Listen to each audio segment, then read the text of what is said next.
We left off on text 16 of chapter 2 last week. It's a nice verse. I think we should go over it again. Na asata vidyate bhava. Of that which is asat. The word sat in Sanskrit means existence or goodness or rightness or beauty or truth.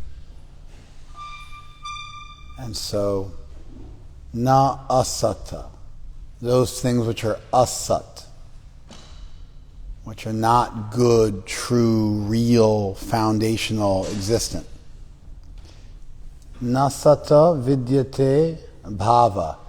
There is no being to those things which are ultimately unreal. In this case, it's the body that's being spoken of as distinct from the possessor of the body, the soul. So there's no real being. And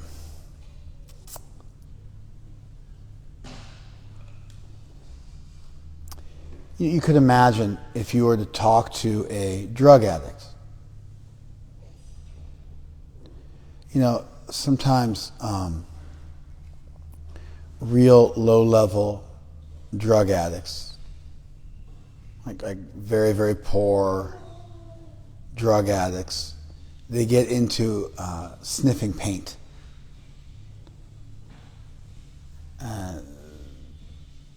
It's a really nasty high, and it's terrible for your health. It's really bad for your health, and it's a really nasty experience. But people inhale rubber cement or liquid paper or paint fumes, and they get addicted to it. It's like really nasty nitrous oxide. Just really makes you sick. It's like exposing yourself to chemicals. It makes you sick as much as it makes you high. And you're left with this horrible headache, and the entire experience is just awful. But I mean, people get addicted to this. They become, severely impaired mentally from it. I'm sure people die from it, but it's just you don't even encounter it that much here in the West. In California, for instance, people smoke meth or they do stuff like that, but you don't regularly meet people who are addicted to inhalants. Do you see that at your... No. It's very rare, right? Once in a while. Really once in a while, right? More at the indigent place. I'm sorry? More when I worked at a place for indigent people. Yeah, homeless people, people, unhoused people, stuff like that. Sometimes in third world countries you see it.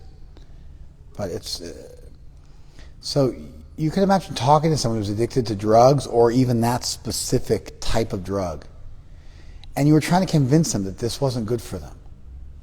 And they said to you, for a few seconds or for 30 seconds, I feel intoxicated. You're like, yeah, but then you vomit and you get physically ill. And your brain starts to just wither away in like a terrible, terrible fashion. And you get an awful headache that lasts much, much longer than the high does.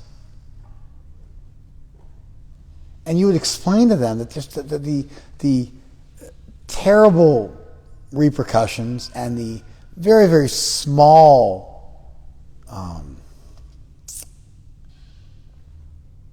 escape that they got, just almost wouldn't make sense to you. Like, really? Like, you're doing this? Does that make sense? Or if somebody was to, jump off a cliff and they hurt themselves, like broke their legs and wound up in a hospital, and then they did it again. And you ask them, why are you doing that? And they said, oh, it's fun for the few seconds that I fly through the air.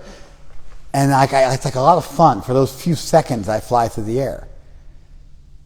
And then you land and you break your legs and you're in a cast for months and years and you're crippled. Is it that fun? And so oftentimes you'll meet somebody and they are addicted to some kind of pleasure or some kind of escape, really what amounts usually to little more than a minimization of their suffering. And you want to convince them, what you're getting is so small. And the risk you're taking is so big. There's a whole thing with autoerotic asphyxiation, where people essentially strangle themselves while masturbating. Auto means self, so erotic is a sexual experience, so it's masturbation. Asphyxiation, they're getting strangled. So somebody's decided it's a great idea to strangle themselves while masturbating because of intensified orgasm is the claim, due to the fact that you're in an asphyxiated state and you're losing consciousness in that twilight space. But then people die from this because there's a whole, like, you strangle yourself and then it's supposed to release when you pass out, and the way your body goes against the thing that you're strangling yourself with. But sometimes that doesn't work, and the belt or whatever it is catches, and then you just died.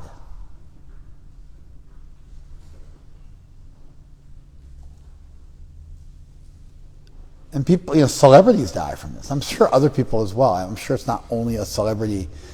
I think I just only read about it when a celebrity dies from it, but it happens. So you encounter people sometimes, and they've got some fix that they're going for in life. And that fix is temporary, and it has a deleterious effect on their well-being, and it's poisonous, and the escape is small, and the repercussions are big. A person who inhales paint fumes, a person who jumps off a cliff for that feeling of freedom before they hit the ground and break their legs. And not a person who's killing themselves. That's a different ballgame. That's the suicide game. But I'm talking about a theoretical person who jumps off a roof because it's fun for those few seconds, and then they crash and spend a year in casts. Or the autoerotic asphyxiation phenomenon, which I'm sure it existed when I was a kid, but I didn't hear about it. It came into vogue in maybe the last 20 years or so. I started hearing about it, in popular culture, specifically because people start dying from it. And, it's such a humiliating way to go. You masturbated yourself to death. It's like, what a humiliating way to exit the world. Somebody's got to find you, half strangled. Or not half strangled, really strangled, What a horrible way to go. So I'm picking I'm just stretching my mind to think of the most sad ways that people get off and enjoy, hypothetical or real, and how any of you would talk to such a person and tell them, the pleasure you get from inhaling rubber cement is so small, and the headache is so big, and it poisons your brain You don't do this. It's not worth it.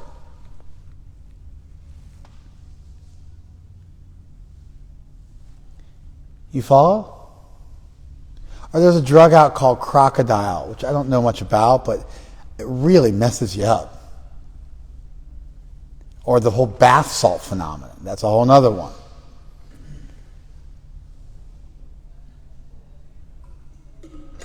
So,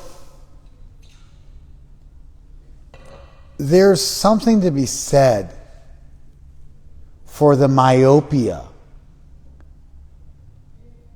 of someone who is attached to a little tiny escape with a monstrous side effect, where you say to them, now that little escape you get, that's not worth it. It's so small. It's so temporary. And the risk is so great. It's not worth it. Do you guys follow this? This is the mood of this verse. That ubayor api drishto antas tu anayos tattvadarshibi. The seers of truth have looked at the nature of both of these things, and they've determined that of both things in the world, of the material and the spiritual, of consciousness and matter. And they've determined, these sages, these seers of truth who look deeply at the world, that na asata vidyate bhava, that there's no real existence of that which is temporary, which is untrue, which is unvaluable, which is, and like I said, the word sat has a number of different meanings in Sanskrit. It's a very multivalent word, but in this context it means impermanent. Permanent and impermanent. Sat means permanent and asat means impermanent.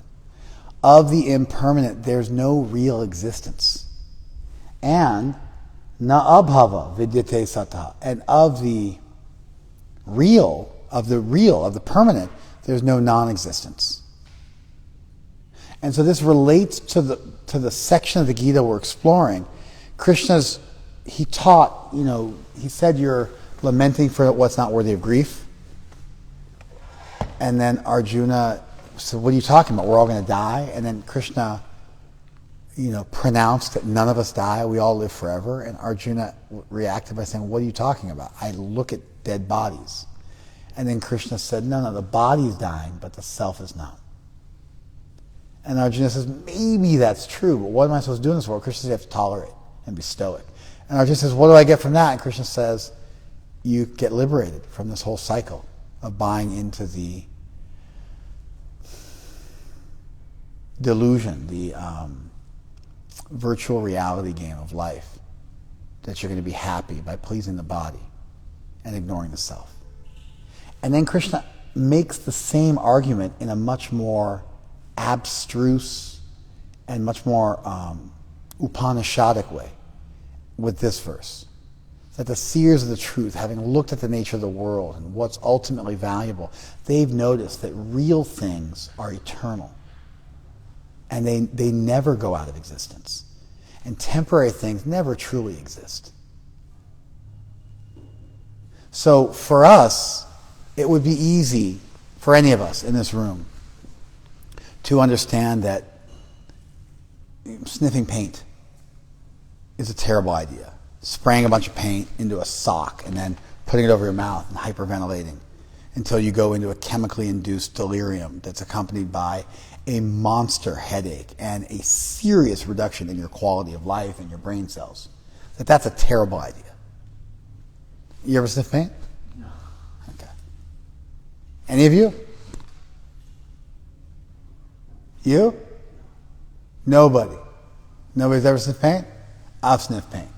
I'm speaking from experience. So none of you have. You guys are all a bit bougie. I tried this when I was 13 or something like that, 14. And not just once, several times. That's probably why I'm so intellectually dilapidated. And I'm a couple cans shy of six-pack even now. Imagine how smart I'd be if I didn't do this stuff. You see people who suffer this. Some guys I did jiu-jitsu with from Brazil, they used to do this. And it really messes you up. It's terrible for your health, terrible for your intelligence. It's just awful. It's like exposing yourself to hazardous chemicals and then enjoying death that comes from exposing yourself to things which kill you and are hazardous and have to be handled with care. You would talk to somebody who was doing that and you'd say, no, there's so much better stuff you could do. Even if you want to get intoxicated, there's just way better stuff you could do. The high is not worth it.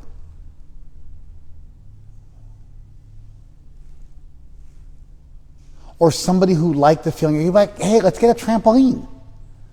I'll get you a few seconds airborne, and it's good for your health, actually. And you can do gymnastics with it. You won't break your legs. You can do it every day if you want. You can buy them and put them in your backyard and jump every day as a form of exercise. And it's a lot of fun. You get two people on the trampoline, and the one person launches the other. They have whole trampoline parks, and it's great fun.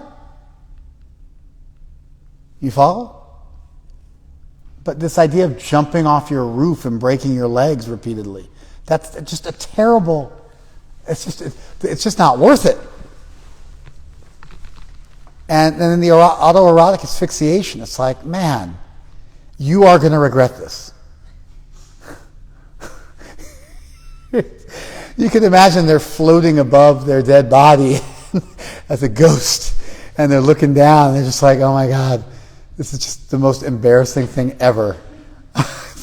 There is no more shameful. And if they're famous, then it gets reported on page 6 or TMZ or whatever, and it's really humiliating. At least if you're unknown, then your ignominious death isn't really reported because nobody cares about you.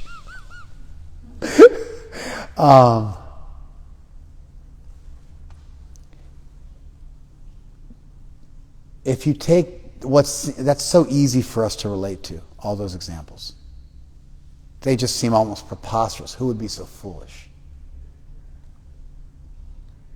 Who would be so foolish as to risk getting AIDS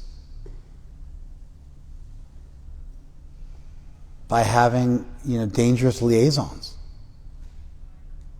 with some unknown party in an unprotected manner? Who would risk that? And I don't believe in birth control. But who would risk dangerous liaisons? And if you are going to go that route in an unprotected manner, you got to be really. I don't think it's thrill-seeking behavior. I think those people become so stupefied by the desire for enjoyment that they just throw caution to the wind and play Russian roulette.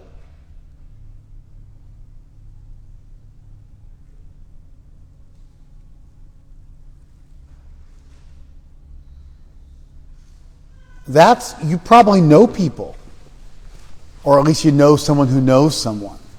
That's, less, it's actually not less common. These things all happen in the world. Then they're jumping off the roof to enjoy flying for 2 seconds. I made that one up, obviously, but the other two, and this one as well, happens somewhat on the regular around the world.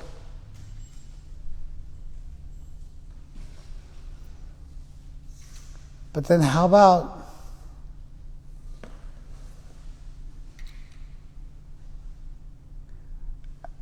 betraying your value system for some temporary thing?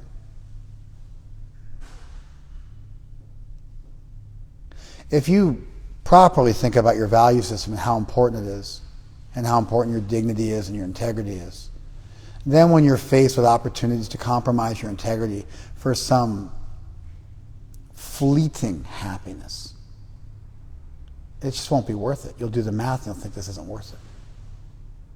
Sat also means valuable and true, integral.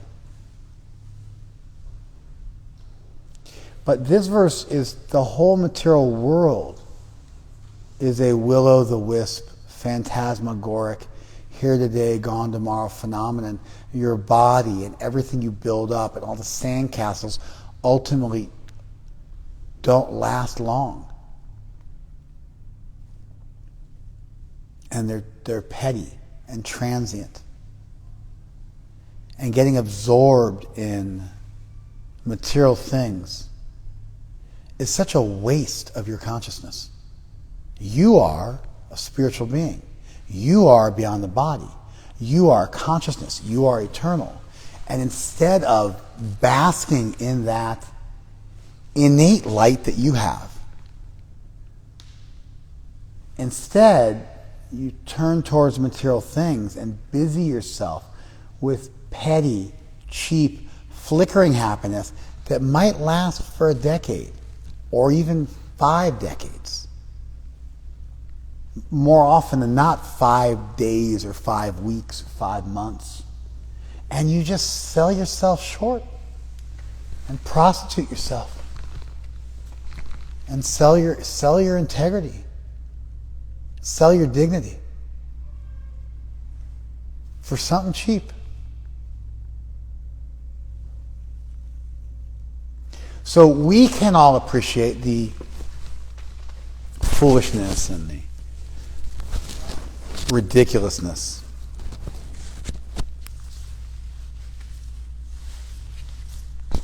of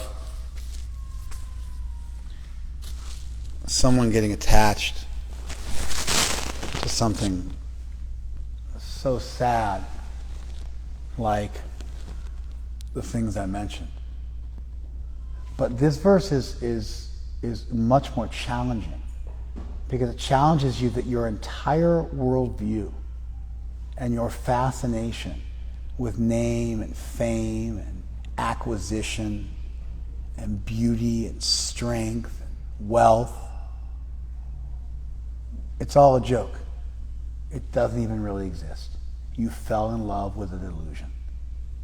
And you're conscious, and so you decide to delude yourself and,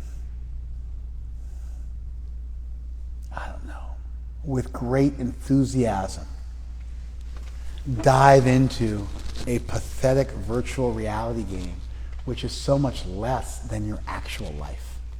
Like, imagine if you had a wonderful life surrounded by people who loved you and great health and, I don't know, fantastic wealth and great fame.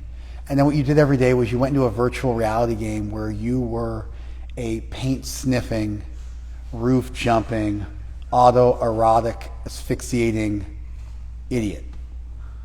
And that was your virtual reality game. HIV positive, that was your virtual reality game. Somehow your autoerotic asphyxiation resulted in HIV. You know, it's a game, so we can do that. We can add that in. You know, you can have, you know, coins floating in the air that add to your strength, or apples like laying on the ground that you'll walk into, and so similarly, in this game, you're just living this pathetic existence. Why would anybody trade in their real life that was wonderful, surrounded by people that love them, where they have so much going for them, to play that game? The whole idea of the video game phenomenon is it's more exciting. It's more fantastical. It's more surreal. It's more mystical. It's more magical. You get a bigger oxytocin hit, a bigger dopamine dump. But what if your real life was way more invigorating and way more ennobling and better in every way imaginable, and you still chose to sell yourself short for this back alley video game?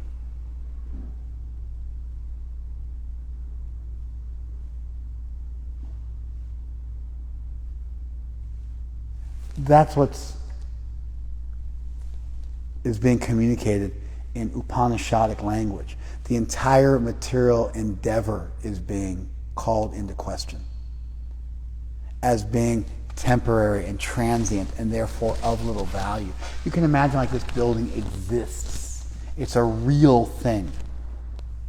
But the principles of classical mechanics that make this building, by allowing for things like structure and load, And so the math that goes into the engineering that goes into the building, that's true everywhere. Long after this building is gone and no longer exists, the principles of classical physics that allow for this building to exist will still be true. Everywhere. It's true everywhere, and it's true for much longer. But then underwater or out in deep space, even those principles of physics start, or on a super small level, those principles start to get morphed, and even time begins to dilate as you go out and start to near the speed of light. And if you go down to a micronic level, on a quantum level, then there's a whole different set of rules that things follow, and the rules of classical mechanics no longer apply. And so even those principles of physics that we take as being more or less eternal aren't true in every circumstance. They're not true in the quantum world, and they're not true near the speed of light.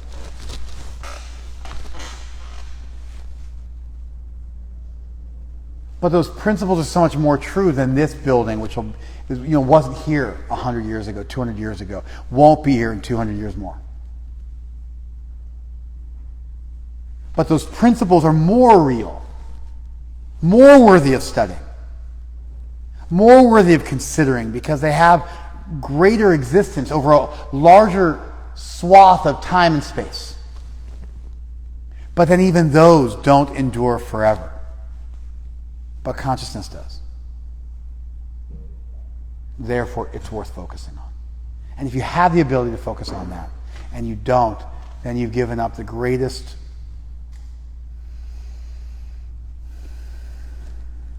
possibility, potential,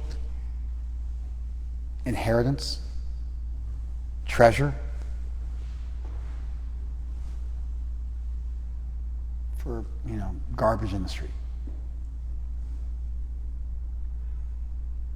That's what's trying to be communicated by that verse. The language is sophisticated. Nasato vidyate bhava. Of the real, of the unreal, there is no existence. Of the real, there is no non-existence. The language is mystical and sexy and attractive and meditational. But it's what it's saying is heavy. It's meant to land. And it's Krishna making the same argument in a different way, in a different language. So we just touched it last week, and I didn't feel like we did enough justice to it. So I want to just go through it one more time. That which pervades the entire body you should know to be indestructible. No one is able to destroy the imperishable soul. What pervades our body? Our conscious awareness, which ties together our body and, central nervous system ties together your body, but it doesn't make you aware of it. Consciousness is actually the least doubtable thing in existence. Cogito ergo sum, I think, therefore I am. It's the least doubtable thing because in order to think about anything, you have to be conscious. And even to doubt whether or not you're conscious, guess what? You require to be conscious. And so consciousness is really primary. Because, a central nervous system would not require consciousness necessarily to function.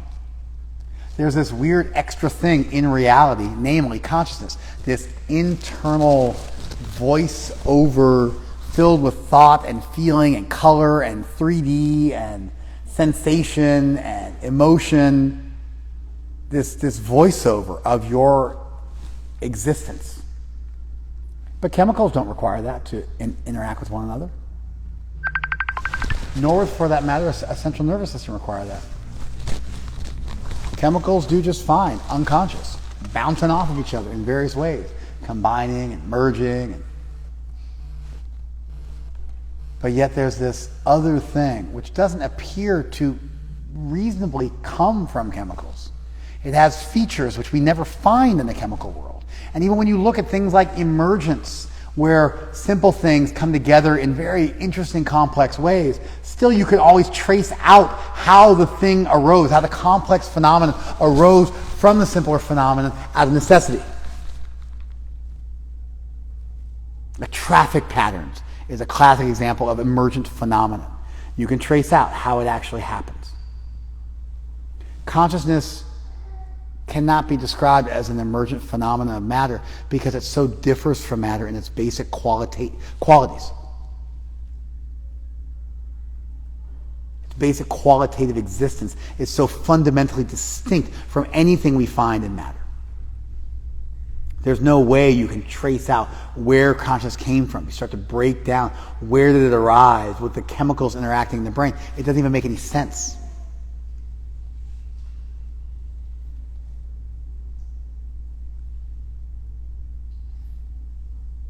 If 2 chemicals interacting doesn't give rise to consciousness, why would 4? Why would 6? Why would 8? The entire thing doesn't make any sense. Piling more of them on top of another doesn't make it any more likely to occur. Fundamentally, chemicals are not conscious. Fundamentally, chemicals don't need to be conscious. Fundamentally, chemicals don't give rise to consciousness. Yet, here we are, plumbing the depths of the universe and thinking about the biggest questions of life.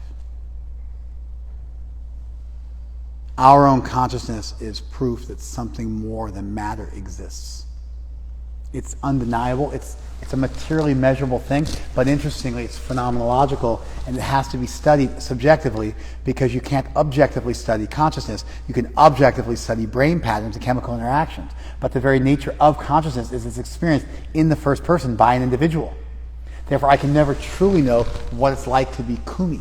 I can empathize with her, sympathize with her, have compassion, compare her experience to my own analogously, but her own internal experience of reality is distinct and private by its very definition because consciousness is always experienced in the first person.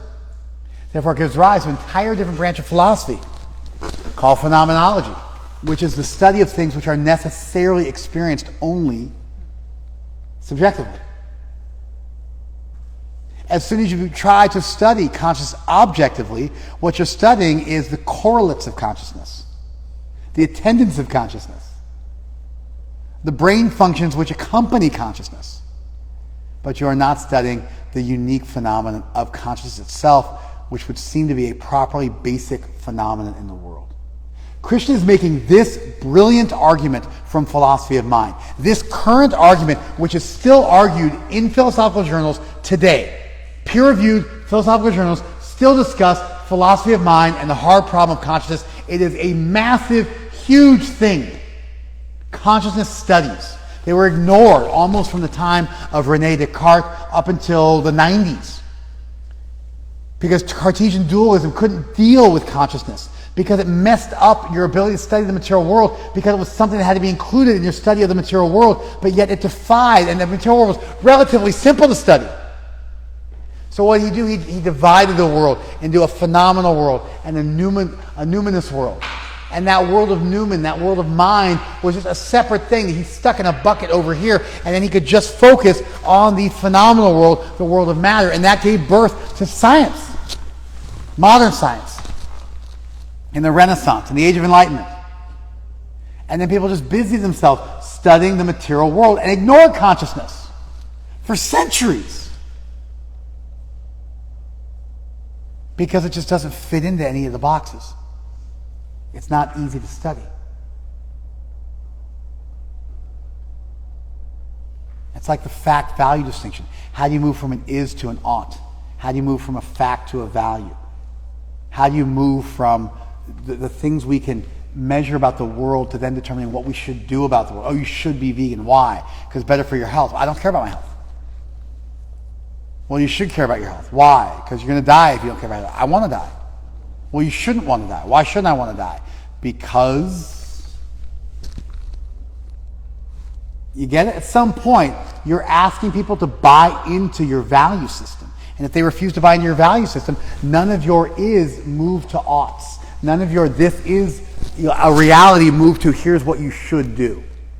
None of your facts result in values.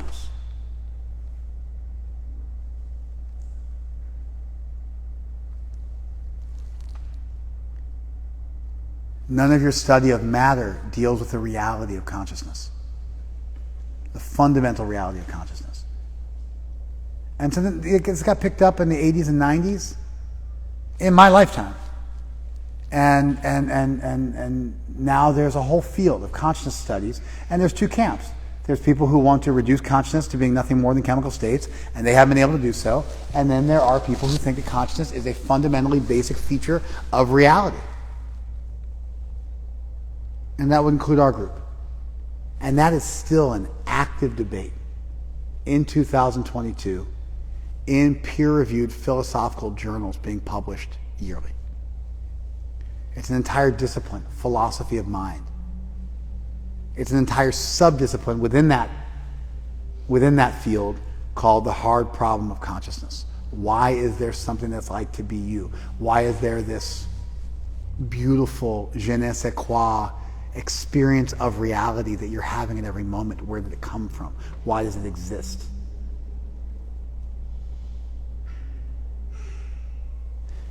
Amazingly, Krishna's making essentially the same argument in a different kind of language, slightly in a different way, but it's really the core of Krishna's argument is this argument. That consciousness represents a real feature of reality. It is a real basic facet of the world that cannot be accounted for by matter.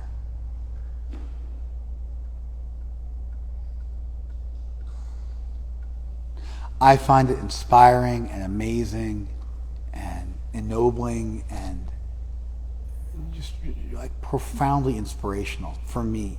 It gives me faith in our tradition. That thousands of years ago, when other people were living in caves and owning slaves for thousands of years subsequently, these brilliant arguments were being put forward for theism, for spirituality. Arguments which hold water today as much as they held water thousands of years ago.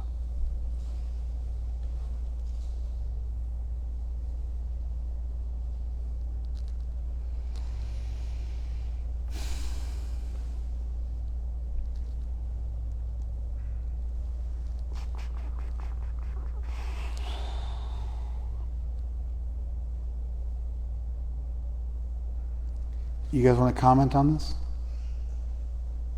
We're 40 minutes deep. I mean, we can easily now get into the rest of the verses, but that was a fairly dense material I dropped on you guys. Any comments? What are your thoughts? What's your reaction, Mace? Dude, really hearing you explain this verse, or these past two verses, it really clicked how sometimes it's easy to differentiate consciousness from the soul, when in fact they're almost one and the same. They are. The soul is a unit of consciousness. Yes, we should think like that. Philosophically, we should think like that. Maybe in your communication with others, you speak however you speak. You speak about your consciousness as being something which is transient. My consciousness is good today. It was bad yesterday. I'm feeling better today. We can speak of our consciousness as our mental state, right? I don't think there's anything wrong with doing that, but at least philosophically, we should be trained to understand that consciousness and the self and the soul and you are all different words for the same phenomenon. They are absolute synonyms. They are not related. They are exactly the same thing. Yeah. Good. Yeah.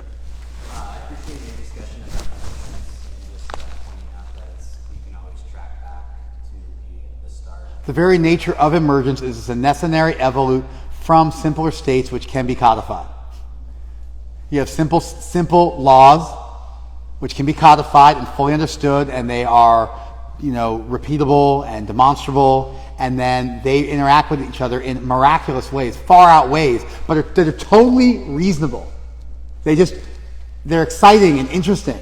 And then they result in a phenomenon which appears at first glance, prima facie, to have no relationship to the earlier physical properties, the earlier physical laws, but in fact can be fully traced out and are in fact necessary evolutes of those simpler states. Therefore, consciousness clearly cannot be explained away with emergence. Because there's no reason why consciousness needs to be what happens in order for chemicals to interact successfully. You followed that, right? I mean, this morphs into other interesting arguments. Where does life come from? Where does life come from? Is it abiogenesis, where the cooling Big Bang universe makes some cosmic stew and that turns into life? Is that where life comes from? Or does life come from life? Is the principle of life itself divine?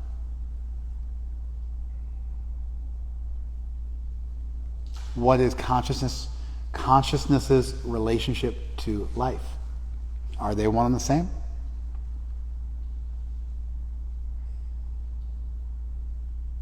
Could life arise from simpler states? Is it reasonable to argue for life arising? Or could life exist without consciousness as chemical interactions, complex chemical interactions, without consciousness? We haven't created life from chemicals, and we also haven't created artificial intelligence. So at this point, they haven't, the opposition hasn't done either one. So we can argue both fronts. Did you follow that?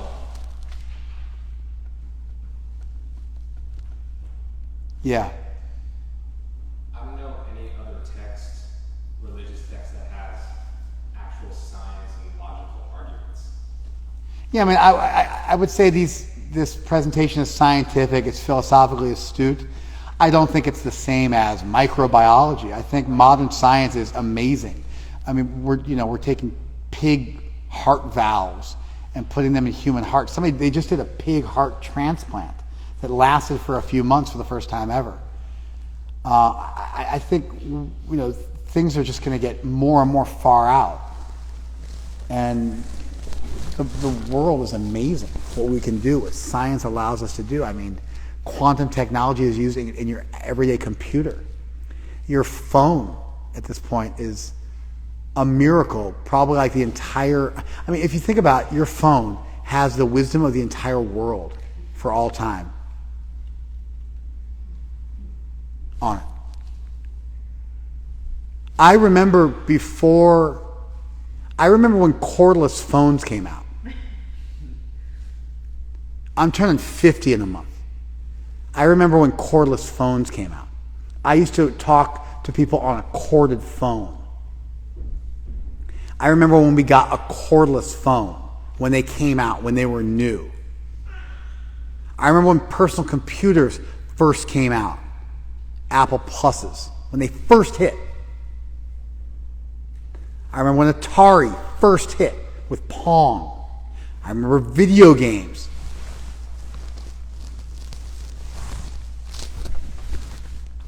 The idea of a cell phone and Google and the entirety of human knowledge is available to you at the touch of buttons, and you can just look anything up. What's the lifespan of an Alaskan polar bear, You just look that up. How many deaths happen every year because of polar bear attacks in Alaska? You just look that up. Look that up. It's just unbelievable how much knowledge is out there. And the classic thing is that the statement I read on social years ago is, we've got the entirety of human knowledge in our pocket. And what do we do with it? We look at pictures of cats and argue with strangers.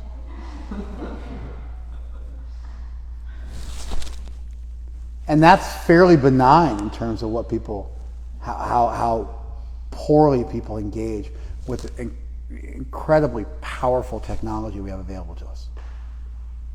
And that itself paled in comparison to the brilliance of the self, the brilliance of the soul, the brilliance of consciousness, the light of consciousness, the magic, the mystery,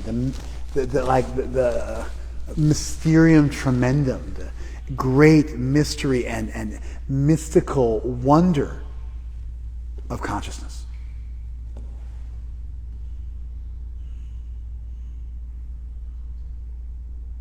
That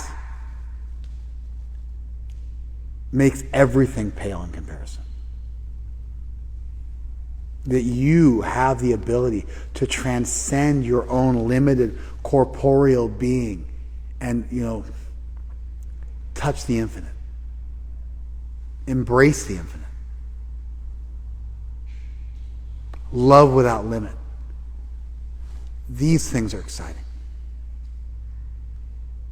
They're sexy. They're exciting. They're alluring. They're seductive. This is what should be intriguing to us.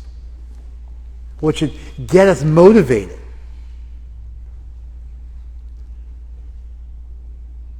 This is the proper use of a human life. That moment where we're no longer just an animal running on gross instinct. But we can think about thinking, and we can think about existence. Human beings are unique in this regard. And what goes along with a human life, ideally, is a great amount of responsibility. To think profoundly about the nature of self, the nature of existence, the nature of the deity. That's the proper use of a human life. And to fall short of that, having been given this incredibly broad potential to think deeply about everything, to know one thing that lets you know everything, to touch one thing that touches everything, to connect with the cynosure of all existence, the hub of the wheel, to connect with the deity, to connect with the source, and then through that to connect with everybody. That's exciting. That's worth the price of admission. That's worth a lifetime. That's worth a dogged pursuit. That's something to pursue.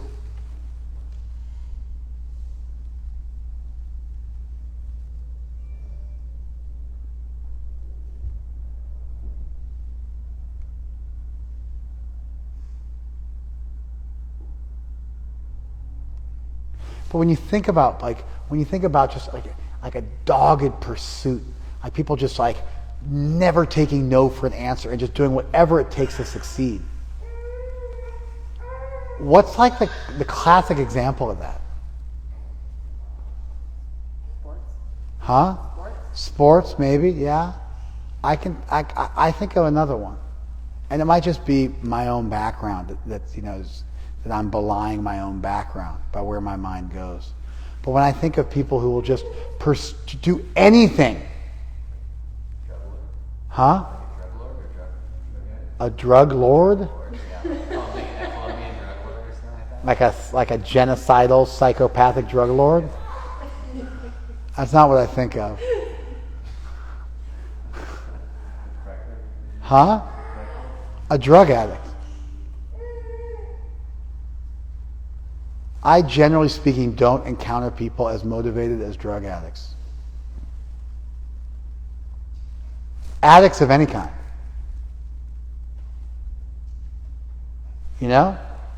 It's like 6 o'clock in the morning, and there's some dude somewhere going to score meth on a moped in a hailstorm, wearing a t-shirt with like $5 in his pocket. And he's like, I'm going to make this happen. How dedicated are people to drugs? They die over them. Addicts die over them. And some lusty dude, like 3 o'clock in the morning. It's like, you know what I mean? Like it's like walking out, like go out at night, you know? And it's like everybody out at night past like about like 1 or 2 o'clock in the morning, they're a serious addict and they're looking to commit crimes, do something bad. You shouldn't be out. You should be wandering. Chennick Pundit says a gentleman should not wander at night. Like anybody's wandering around at that time, they're up to no good.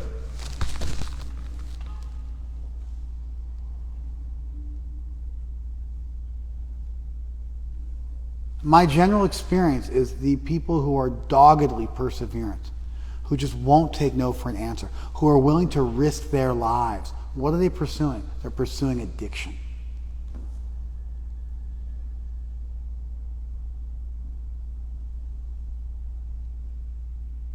How tragic is that?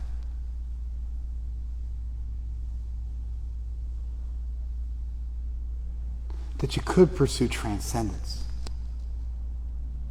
You could pursue infinity. You could pursue divinity. You could pursue self-realization. But instead, you just rivet yourself to your body and pursue sense gratification doggedly as if it's the only thing that matters, and you myopically turn yourself into an animal.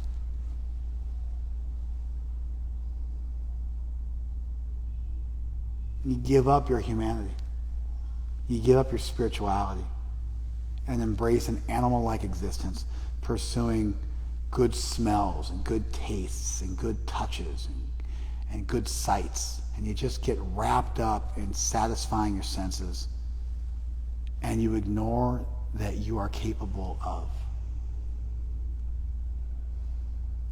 unlimited growth, unlimited love, unlimited depth. And so this is a clarion call. This is a call to arms. This is a challenge. This is a great speech, in addition to being a revealed text and an astute argument and a tight philosophical presentation.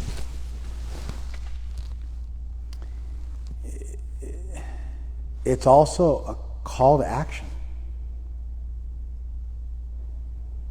To not just live a life of quiet desperation, to not live a pathetic life, to rise up. And as Krishna calls on Arjuna to rise up, Tasmat Tvam Utishta, therefore get up.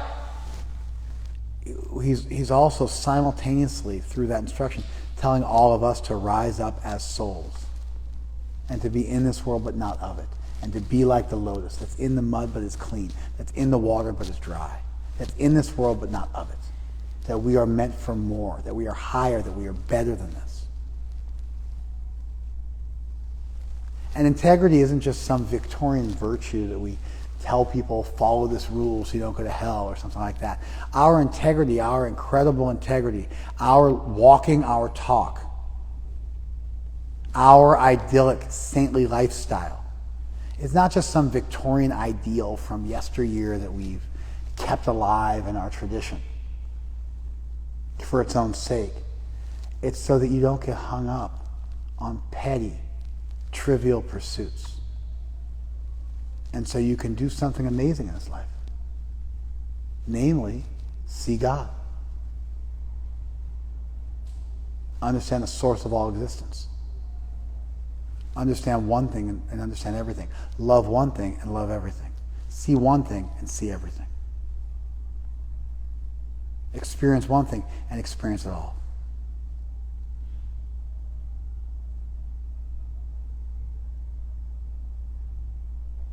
There's so much light and so much truth and so much depth and so much beauty in the self.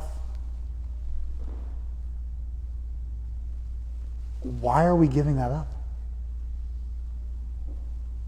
Why are we just being fools and taking this incredible technology and our incredible abilities, our incredible faculties, our power, and just using it to pathetically degrade ourselves and focus on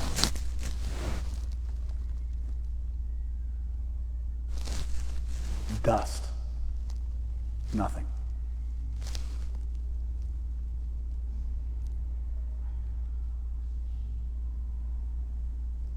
That's what Krishna's doing here. He's arguing from different angles, but he's making the same fundamental point in a variety of ways, and it is a powerful point. It is the most dangerous idea in the world. That human life is meant for self-realization, not sense gratification.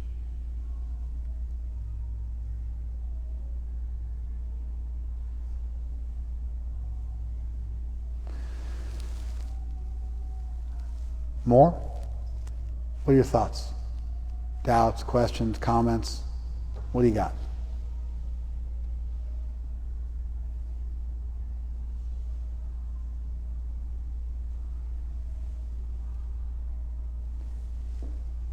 I just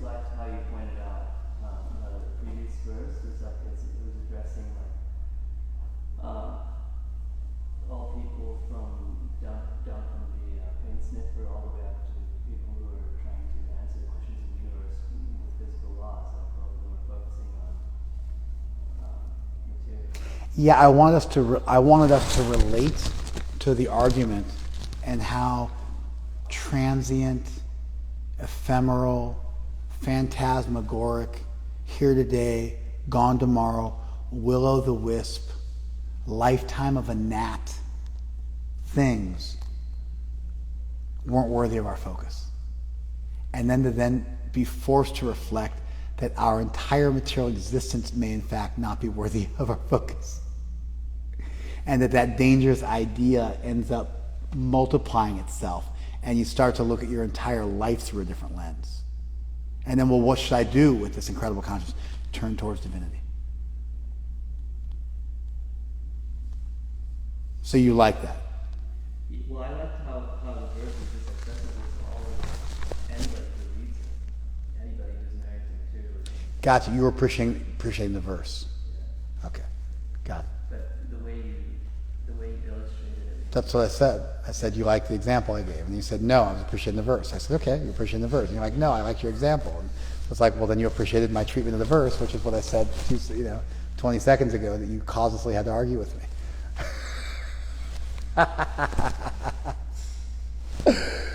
If you said I love the verse, I would have rolled. You'd be like that whole paint sniffing example all the way up. That was me. That was my unpacking of the verse. So I said, you liked what I did with it. You go, no, I like the verse. All right, cool. Any other thoughts?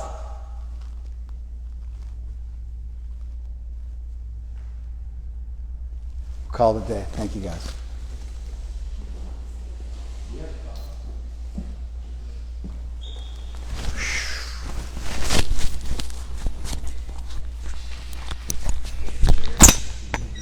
I did.